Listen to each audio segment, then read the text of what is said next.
केलो एक मशहूर मेवे ऐं उन जे वण जो नालो आहे। केले जो वण पननि जो ठहियल हूंदो आहे।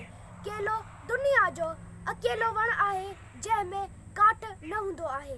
केलो घणो करे मेवे तौरु इस्तेमालु थींदो आहे, पर कुझु माण्हू हिन खे सब्ज़ी तौरु बि इस्तेमालु कंदा आहिनि। केले खे सिंधीअ में केवड़ो बि चवंदा आहिनि। केले जो वण अक्सर करे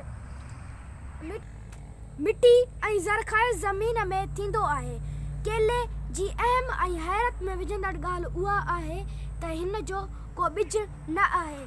केले जो वण नोद या अख ज़रिए पंहिंजी नस्ल खे वधाईंदो आहे।